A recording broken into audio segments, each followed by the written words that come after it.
Amen. Well, good morning. What a great morning it's been. We have done a lot today. No one can accuse us of not being scriptural, biblical, and Christian orthodox. Amen. We're a Bible-believing, Bible-preaching, Bible-teaching, and hopefully Bible-living people. Amen. Well, amen. I am struggling a little bit with my back, so I hope you don't mind if I sit. I probably won't sit long. You know me. The adrenaline and anointing will get to flowing, and I'll be up in no time. But the Lord spoke to me and said, because I still feel pain despite all your prayers, thank you for your prayers, but the Lord said healing is not so much in being pain-free, healing is in that you persevere. And, so perseverance means I wasn't going to stay home because I'd have missed all that we just experienced. But I'm going to persevere and push through, and in that there's healing. Amen. Well, I want to teach you this morning out of the book of Romans. So if you would begin going towards the book of Romans, and I'll go to chapter 11. Romans chapter 11. It's been the greatest joy of my life to preach the gospel and teach the Word of God for over 30 years. And as I stated, amen, as I stated last week, it's important for us to make sure that the gospel and the doctrines of Christ are presented clearly and are understood clearly. And that these doctrines are given a clear visual of who God is, because He's a constant, ongoing power in our life. There is no power like our Lord. There's none greater than our God.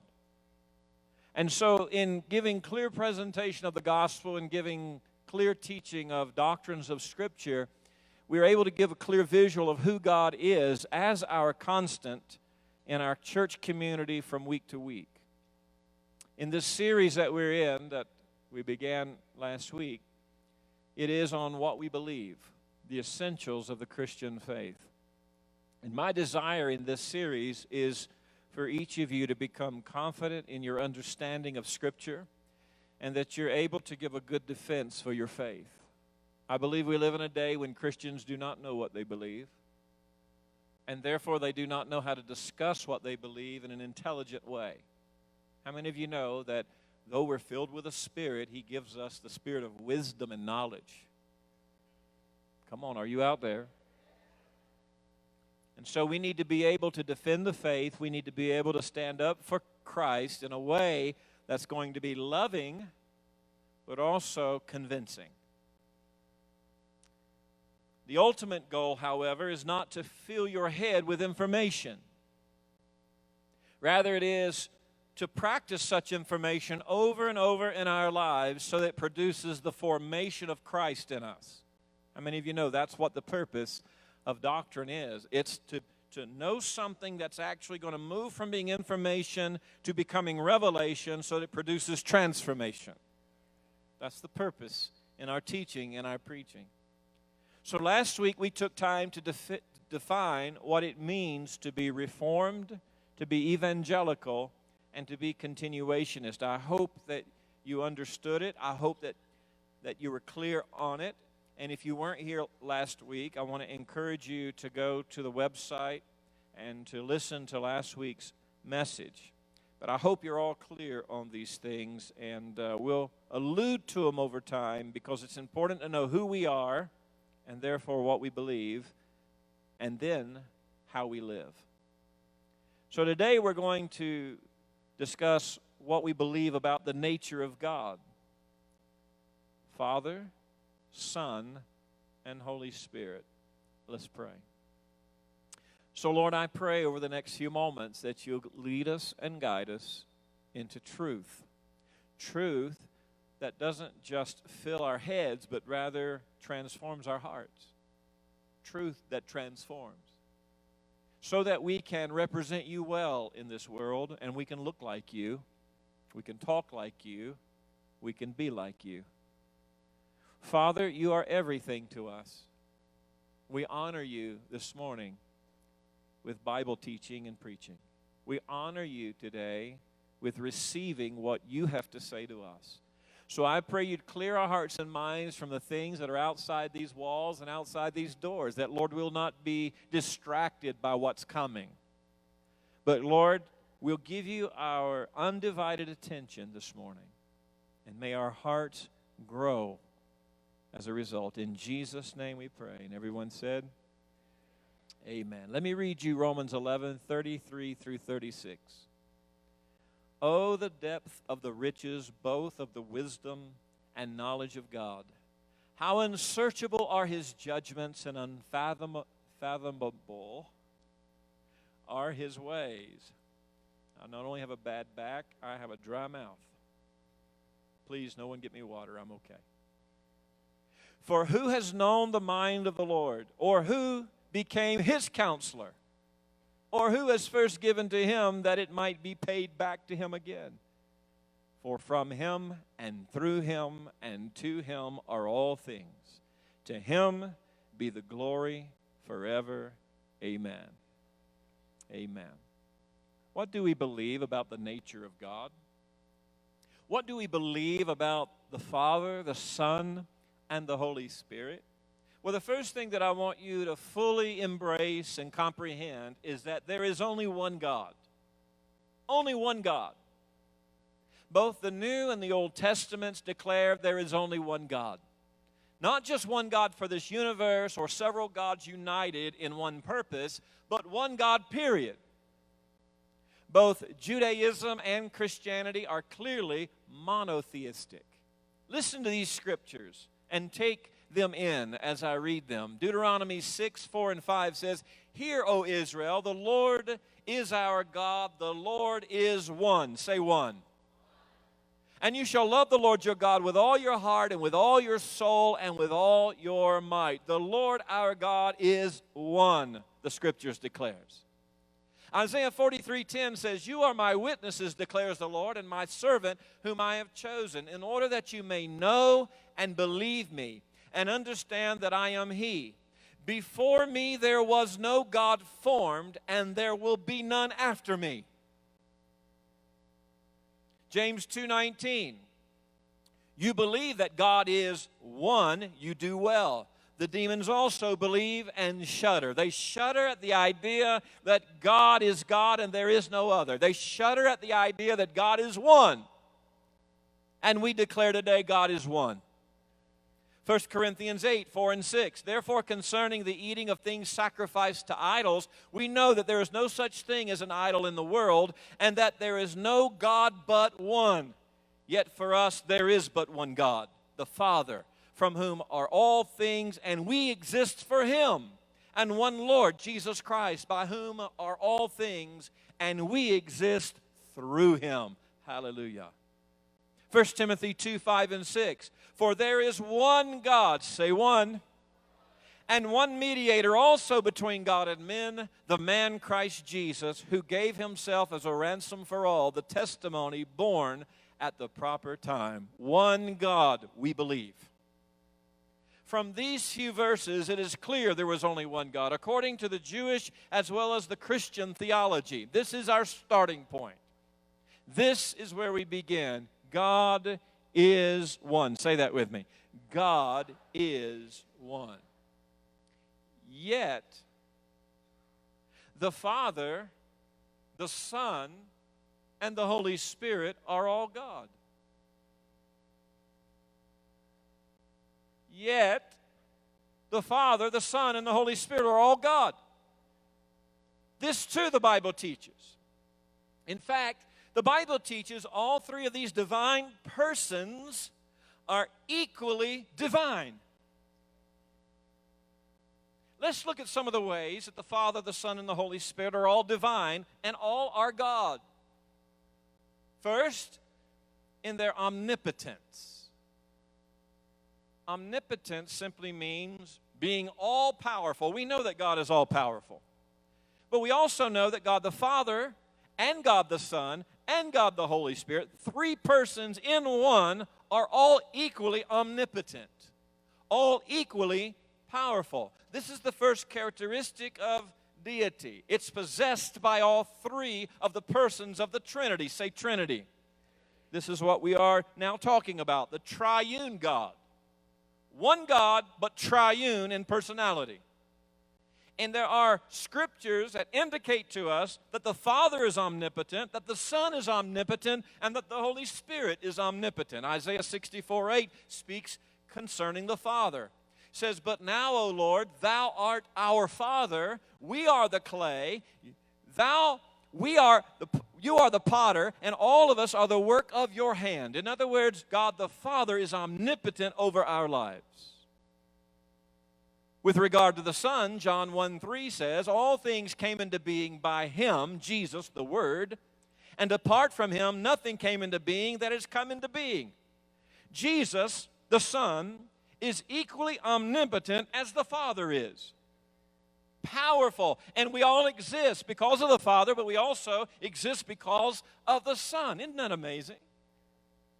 And then Job 33:4 speaks of the omnipotence of the Holy Spirit. "The Spirit of God has made me, and the breath of the Almighty gives me life." The Spirit of God, the Holy Spirit, has made me. In other words, He's omnipotent over my life. He's omnipotent over all creation, because in the beginning it was the Spirit that brooded over the waters of the deep, and it was from the Spirit that life came into existence, but equally with the omnipotent Father and Son.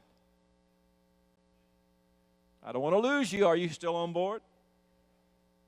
So all three of the persons of the Trinity, one God, the Godhead, the triune God, is omnipotent, all-powerful. Nothing, no one is more powerful than our God. Secondly, all three of the persons of the Trinity, Father, Son, and Holy Spirit, are omniscient. Omniscience means all-knowing. This is a power that is possessed, and we can observe this characteristic in the Scriptures. When we look at the Father in 1 John 3:20, it says, "In whatever our heart condemns us, for God is greater than our heart and knows all things." Come on, He knows all things. He knows what you're thinking right now. He knows if you're bored. He knows if you're excited. He knows if you're thinking, "This is too deep for me," or He knows, "Hey, Pastor Randy needs to up his game. This is not deep enough." He knows what you're thinking. He's omniscient. He's all-knowing. The Father is. Amen. Hallelujah. But also the Son, John 16:30. "Now we know that you, Jesus, know all things and have no need for anyone to question you. By this we believe that you, Jesus, came from God, the Father." Jesus knows all things. Now, I know there's a fundamental question concerning when Jesus was on the earth. Did He know all things when He was a child? Did He know all things when He was a baby? Did He know all things? The Bible says that He had to grow in the nurture and the admonition of the Lord. But this was by choice. This is Jesus' decision to come and to humble Himself and become a man so that He could then go through life and experience the things. Therefore, in His omnipotence, He limited Himself. He was so powerful, He limited Himself. That's amazing, isn't it? He was so knowing that He knew He needed to limit His knowledge in order to go through humanity the way that the prophets described. So that then He could grow in the nurture and the admonition of the Lord, and grow and experience the things that you and I experience, so that the Bible says that He was tempted and tested in all points just like we, except that He did not sin. This was an omnipotent choice. This was an omniscient choice by the Son of the living God. And then 1 Corinthians 2:10 speaks of the omniscience of the Holy Spirit. It says, "For to us God revealed them through the Spirit. For the Spirit searches all things, even the depths of God." The Spirit searches your heart. The Spirit knows your heart. The Spirit knows your motives. The Spirit knows exactly what drives you and what makes you and what moves you. The Spirit of God knows these things. because He's omniscient, just as the Son is omniscient, just as the Father is omniscient. So we have now determined, and we have now declared that God is omnipotent in all of His persons within the triune being of the Godhead, and He is omniscient. He is all-powerful, and He is all-knowing. Are you in agreement? Thirdly, He is omnipresent. All three are omnipresent. And while we assume that the Father and the Holy Spirit are, most people don't realize the Scripture also describes the Son as having the ability to be everywhere at the same time. 1 Kings 8:27 talks about the Father this way. But will God indeed dwell on the earth? Behold, heaven and the highest heaven cannot contain Him. How much less this house which I have built? Nothing can contain God, for God is everywhere at all times. God can be at all places as Father, but also as Son. Matthew 28:20. You know it well, the Great Commission. It says, go out and make disciples, teach them to observe all things that I commanded you. And lo, Jesus says, Jesus the Son of God says, I am with you always, even to the end of the age. Now He's speaking to a corporiety of people, indicating that He can be with you the same time He's with me. Amen? Psalms 139 speaks of the omnipresence of the Holy Spirit. Where can I go from thy Spirit, the Bible says? Or where can I flee from your presence? If I ascend to heaven, you are there. If I make my bed in hell, behold, you are there. If I take the wings of the dawn, and if I dwell in the remotest parts of the earth, even there your hand will lead me, and your right hand will lay hold of me. You cannot escape the Spirit of a living God. He is omnipotent. He is omniscient. He is omnipresent. But God is also omnibenevolent. Omnibenevolent. This is another aspect of the Godhead, the all-encompassing love of God. It's demonstrated equally by the Father and the Son and the Holy Spirit. According to John 3:16, you know it well, it speaks of the Father's love. For God, the Father, so loved the world that He gave His only begotten Son, that whosoever believes in Him should not perish, but have eternal life. God is omnibenevolent. The love of God is so vast and so great and so large, none of us can comprehend it. He loves the darkest of sinner. He loves the wretched. He loves the impoverished. He loves the down and outer. And He loves the up and comer. He loves us all. Come on. Ephesians 5:25 speaks to the Son. Husbands, love your wives, just as Christ also loved the church and gave Himself up for her. That's the omnibenevolent love of our Christ, the Son of the living God. He sacrificed Himself. He gave Himself up for you and for me. Somebody ought to shout hallelujah. The Holy Spirit also has all benevolent and omnibenevolent love. Romans 15:30 and 31 says, Now I urge you, brethren, by our Lord Jesus Christ, and by the love of the Spirit, to strive together with me in your prayers to God for me. You see, the Bible's very clear that there's a triune God, one God, but triune in being, triune in personality, triune as in representation of Father, Son, and Holy Spirit. And all three, Father, Son, and Holy Spirit, are called God. They're all three called God. Now, you are starting to see why we must conclude that God the Father, God the Son, Jesus Christ, and the Holy Spirit are all God. In fact, the Bible explicitly calls all three of them God. In Philippians 1:2, regarding the Father, it says, Grace to you and peace from God our Father and the Lord Jesus Christ. In John 1:1, it says concerning the Son, In the beginning was the Word, and the Word was with God, and the Word was God. And who was the Word? Jesus. Regarding the Holy Spirit, Acts 5:3 and 4 says, But Peter said, Ananias, why has Satan filled your heart to lie to the Holy Spirit and to keep back some of the price of the land? While it remained unsold, did it not remain your own? And after it was sold, was it not under your control? Listen to this. Why is it that you have conceived this deed in your heart? You have not lied to men, but to God. The first part, he says you've lied to the Holy Spirit. Now he says to God. He's not saying you've lied to the Holy Spirit and to God the Father. He's saying you've lied to God the Holy Spirit. You see, it's important for us to recognize that our God is one, yet the Father, the Son, and the Holy Spirit are all God.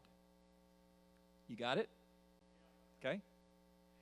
Now, to deny this fact, to deny this scriptural teaching, which is called the Trinity, is to deny Christianity. Even the earliest believers understood the importance of this truth, and it's an apparent tension in the nature of God. There is one God, and the Father, the Son, and the Holy Spirit are all God. This is clear in the Scripture, and while it may be mysterious to us, it is the objective claim of the Bible. The first Christians understood the importance of retaining the truth about God in order to retain their true identity in Jesus and the true identity of Jesus. Hear me clearly. When early Christians tried to maintain the oneness of God without regard to the divine description of Jesus, as well as the Holy Spirit as we've just described, they usually ended up redefining or mischaracterizing Jesus as simply a human, limited, finite, and a creature. Jesus is not a creature because Jesus was not created. Jesus was begotten. Jesus was begotten in the sense that he already pre-existed but manifested differently at a different time and in a different period. And so we know Jesus to be human in the sense that he was here for 33 years, but Jesus has always been. Before the foundation of time, before history was, Jesus was. So he's not a creature. If Jesus is not God in every sense of the word, as the Bible claims, then he does not have the power to save us on the cross. Therefore, our gathering here is meaningless if Jesus is not the God of the Bible. If Jesus is not God incarnate, then he simply cannot take our place and bestow upon us the righteousness of God. He has no authority to do so. He has to be God in order to bestow righteousness upon us because of the redemptive work that he did on the cross 2,000 years ago. Are you still with me? For this reason, the earliest leaders were very careful to describe the triune nature of God as seen in the Bible. And that's why when we do the Nicene Creed, and if you notice, if you paid attention, the songs that were sung were in correlation with the decrees and the creed that we read. Because we sung about the Father being a good, good Father. We sung about Jesus paying it all for you and I. We sung about the Holy Spirit coming and falling upon us this morning. And then we ended with, we believe. You see, it's important that we declare what we believe. It's important that we come into alignment with the orthodox founding fathers of the faith, the apostles and their disciples, and those early church leaders who took a stand for righteousness and took a stand for being biblicist and being biblical. And so today we must continue that line of thinking, amen? Especially in the world in which we live. We live in a depraved world. We live in a world where even the church is embracing all kinds of false doctrines. And as subtle as they may be and as well intentioned as many may be, there is error all around us. We must get back to the Bible, get back to the basics, and declare with the founding fathers of our faith and the apostles and early church leaders what the triune God really is and who he is and what he represents and what his characteristics are. And in this, we bring glory to his name. In this, we worship. We worshiped when we read the creeds. And it's not just about, one person doing it and another person doing it over here, but it's about us doing it together. It's about our corporate worship. There's power in corporate worship. And so we come to this reality that if Jesus is not God incarnate, then he cannot take our place on the cross. He cannot redeem us. He cannot cleanse us of our sin, and we're still in our sin. But because he is God, we are saved. Because he is God, we're redeemed. Because he is God, we're forgiven. Because he is God, we have eternal life. And there were those who eventually described God as one in substance, one in essence, and one in nature, while being distinctly but undividedly three in persons. This was reflected in those early creeds. For example, there's another creed that was formulated in the 4th century called the Athanasius Creed. If you don't know who Athanasius is, don't worry. We're not going to name any more of our grandkids Athanasius. Maybe Augustine. I'm pushing for Augustine. But here's what Athanasius, one of my heroes in the faith, declared. And he had to declare it because of all of the false beliefs that were circulating in the world at that time in the 4th century. He said this: "We worship one God in Trinity, and Trinity in unity, neither confounding the persons nor dividing the substance. For there is one person of the Father, another of the Son, and another of the Holy Spirit. But the Godhead of the Father, of the Son, and of the Holy Spirit is all one, the glory equal, the majesty co-eternal. And in this Trinity none is afore or after another. None is greater or less than another. But the whole three persons are co-eternal and co-equal." Are you still with me? "So that in all things as aforesaid, the unity in Trinity and the Trinity in unity is to be worshipped. He therefore that will be saved must thus think of the Trinity." It's interesting, this creed. Widely accepted and used in Western Christianity, it affirms that without a proper understanding of the nature of the Trinity, one cannot even be saved. Augustine, the well-respected and influential philosopher and theologian who became bishop in the North African city of Hippo, agreed that a proper understanding of the Trinity was critical to understanding Christianity, and it enables us to grasp the power of our salvation.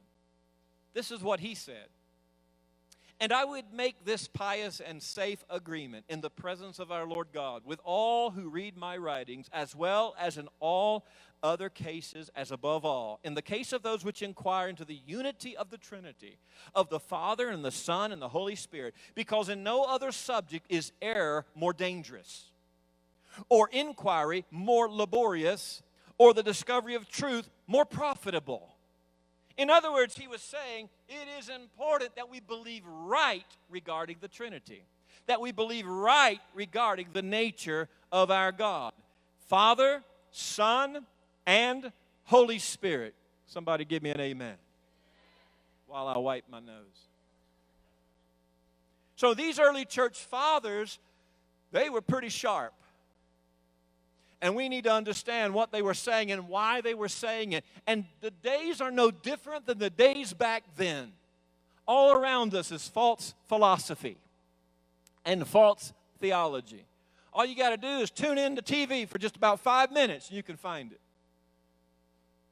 So why is a proper understanding of the Trinity so important? Because all deviations, hear this, all deviations from historical Trinitarianism have compromised the eternal divine nature of Jesus.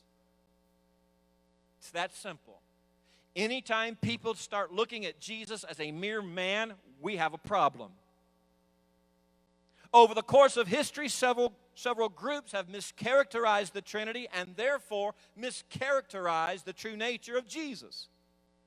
The early church councils corrected these errors, and please don't get bogged down by these big words, but there was what was called adoptionism, which was a movement of that day in the 2nd century, Docetism, Monarchianism, Sabellianism, Arianism, and most of these are taken after the guy's name who started these false doctrines. And so the church always had to meet in council and say, what are we going to do about this heretic? What are we going to do about this guy over here who's denying the deity of Jesus Christ? And so the church fathers would get together and they would say, we need a revival of doctrine. We need a revival of theology. We need to get back to the basics of the Bible. What did the apostles teach?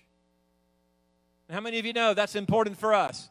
When we start hearing things and seeing things and being affected by things, we need to stop for a moment and say, is this biblical? Is this the apostles' doctrine? And we need to always come back to the landmark. Say landmark. You see, this is our plumb line, the Scriptures. And when things start getting off, we need to come back to Scripture. And that's what the early church fathers did, and it was common for them to do it. But today the church is so divided that we can't get a council to sit in session and talk about what does the Bible say. So we have to depend on certain sects and certain groups. And that's not always best. But in addition to these historic mischaracterizations of the triune nature of God, there's several current in our day mischaracterizations, including the polytheism of the Church of Jesus Christ of Latter-day Saints. Another word for them is Mormons. The denial of the Trinity, which is present right now in many Unitarian groups. Christianity emphatically claims that God is triune, and any group that denies the Trinity is not Orthodox Christianity. As a matter of fact, it's not Christianity. Let's just be pure and simple. Can we say it that way? You know, you got oneness movements where they just believe in just one, in the sense of one God, but not three persons. Now, we believe in one God. We've declared that, have we not? One God expressed in three persons. And again, I'm not going to sit up here and pretend I understand all that. I just know what the Scripture says about it, and I embrace the Scripture. And I've often said, you know, it may blow your mind, but I'd rather have my mind blown and not understand something than to lose my soul because I don't believe it. And many are losing their souls even if they don't understand it, because some things need to be trusted by faith. God is a mystery in many ways. Amen? And that's why you may hear me use the word mystic from time to time. We've made mystic out to be a bad word, but mystic just simply means someone who is pursuing the mysteries of God. Mystic comes from the word mystery. And so in that sense, I'm a mystic. Woo-hoo. We're getting close to Halloween, so things are getting spooky around here. It just simply means that there are mysteries, but I've often said mysteries are intended to be sorted out. And that's why we have the third person of the Trinity, the Holy Spirit, which can communicate to us and interpret things that we do not understand. And therefore, my spirit does understand the Trinity. But my head gets confused. How many of you are in the same boat as me? Somebody didn't raise your hand. I know you're messed up in the head. But in spirit, we can understand the things of God, because that's why He gave us the Holy Spirit in the first place. Amen?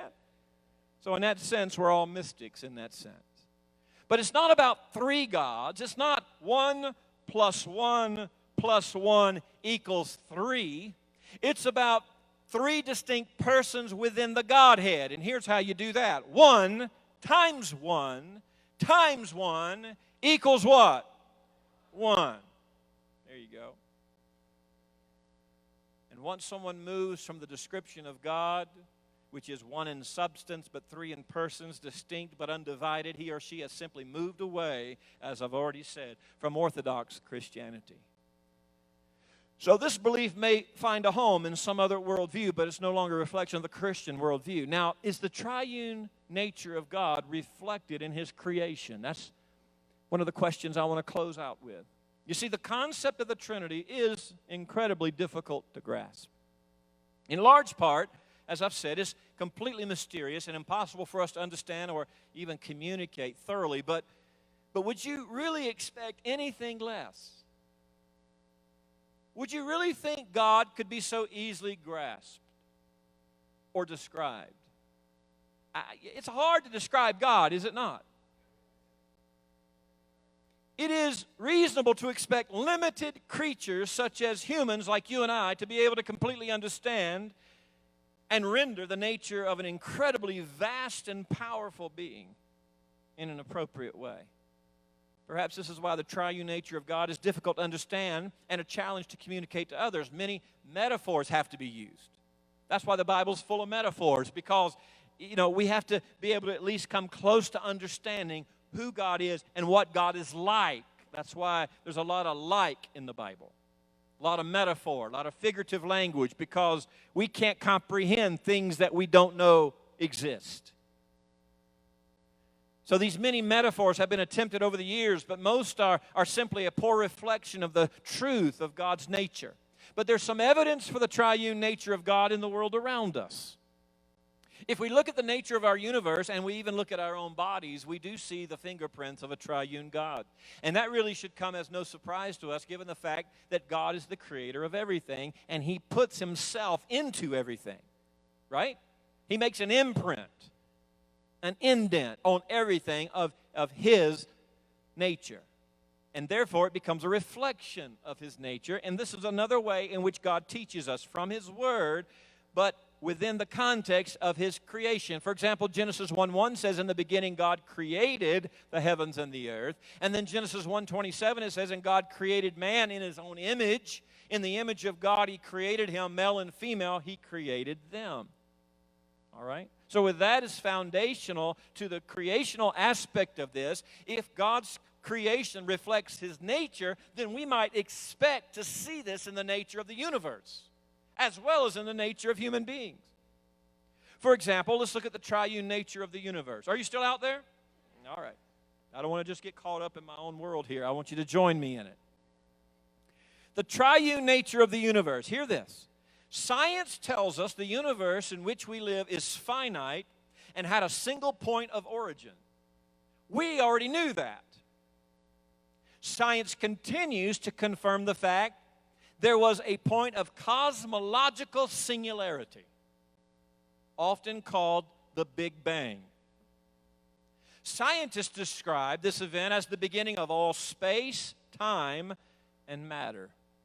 Science continues to divide and describe the physical universe in this triune manner. You see it? Is this simply evidence of the triune nature of its creator?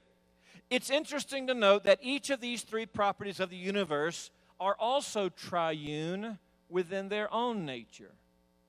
Let's take space, for example. Space, or rather dimensions in space, are typically measured in degrees of height, width, and what? Depth. We call that spatial three-dimensionalism.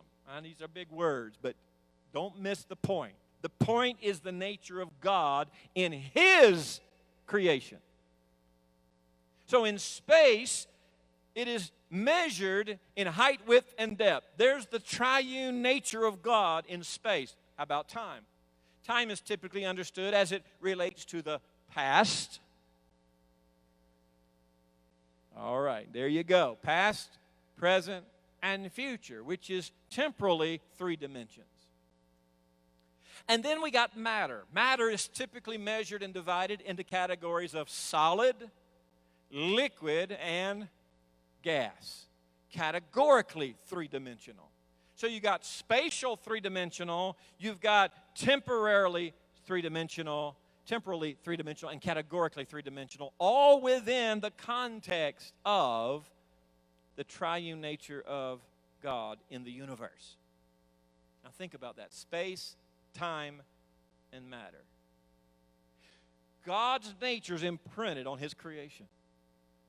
God's nature is also imprinted on you, his creation, human beings. As a matter of fact, we need to look further at our lives and see it. Each of us is comprised of body, soul, and spirit. 1 Thessalonians 5, 23 and 24. Now may the God of peace himself sanctify you entirely, and may your spirit and soul and body be preserved complete without blame at the coming of our Lord Jesus Christ. Hebrews 4, 12 and 13. For the word of God is living and active and sharper than any two-edged sword, and piercing as far as the division of soul and spirit, of both joint and marrow, and able to judge the thoughts and intentions of the heart. Even though the concept of the Trinity is difficult to grasp in relationship to the divine nature of God, it appears to be clearly evident in the nature of God's creation. All worldviews have distinctive beliefs characterizing and distinguishing them from other ways of viewing the world. Christianity is no different. When it comes to the nature of God, Trinitarianism is Christian distinctive. It has been affirmed by believers over the centuries, not as a random construct, but as a true reflection of biblical teaching. And the best and most reasonable way to interpret what the Bible teaches about the nature of God the Father, God the Son, and God the Holy Spirit is to conclude that God is one in essence and three in person. Say that with me. One in essence, three in person. Say it again with one voice. One in essence, three in persons. Now, as mysterious as this may be, it is the claim of Scripture. As exclusive as this may seem, it is the defining and distinctive teaching of Orthodox Christianity, Reformed Christianity, Evangelical Christianity, Continuationist Christianity, real Christianity. To reject the Trinity is to reject the claim of Christianity and to redefine oneself as something other than Christian. Now, in conclusion, I want to read you our doctrinal statement on the nature of God. If you want to see this in writing, go to our website. It's on our statement of beliefs.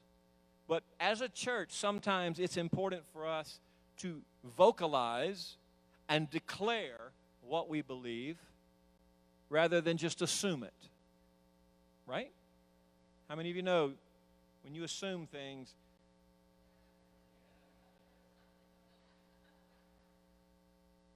see, I wish you predicted what I was going to say in my teachings as well as you just predicted what that was about. Here it is. There is one God, infinite, eternal, almighty, and perfect in holiness, truth, and love.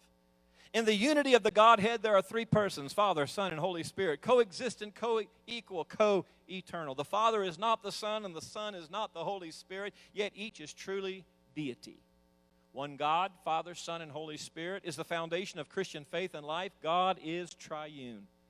God the Father is the creator of heaven and earth. By His word and for His glory, He freely and supernaturally created the world from nothing. Through the same word, He daily sustains all His creatures. He rules over all and is the only sovereign. Come on, you can say amen to all this. Just pretend I'm preaching. His plans and purposes cannot be thwarted. He is faithful to every promise, works all things together for good to those who love Him, and in His unfathomable grace, grace gave His Son, Jesus Christ, for mankind's redemption. He made man for fellowship with Himself and intended that all creation should live to the praise of His glory. Jesus Christ, the only begotten Son of God, was the eternal Word made flesh, supernaturally conceived by the Holy Spirit, born of the Virgin Mary. He was perfect in nature, teaching, and obedience. He is fully God and fully man. He was always with God and is God. Through Him all things came into being and were created. He was before all things, and in Him all things hold together by the word of His power. He is the image of the invisible God, the firstborn of all creation, and in Him dwells the fullness of the Godhead bodily.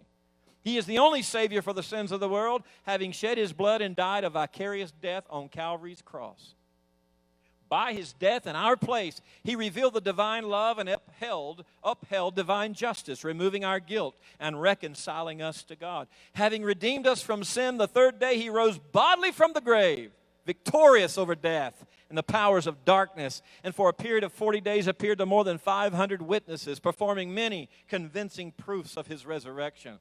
He ascended into heaven, where at God's right hand He intercedes for His people and rules as Lord over all. He is the head of His body, the church, and should be adored, loved, served, and obeyed by all.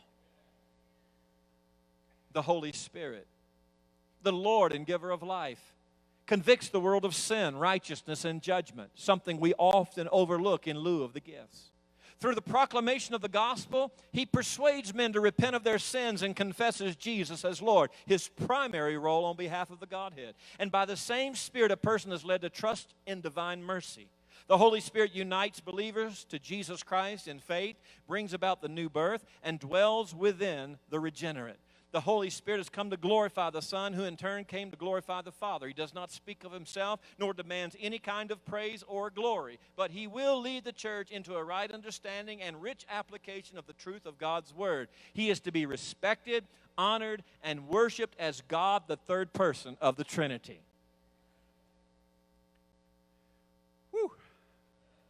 That's a mouthful.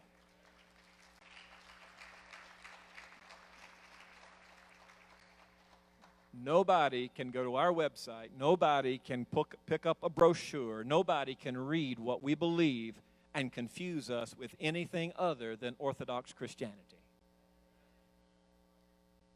This we believe about the nature of God, Father, Son, and Holy Spirit. And while early Christians may have sometimes struggled to understand exactly what the Scriptures taught about the nature of God, Jesus, and the Holy Spirit, they eventually recognized something distinctive about the God that is described in the New Testament.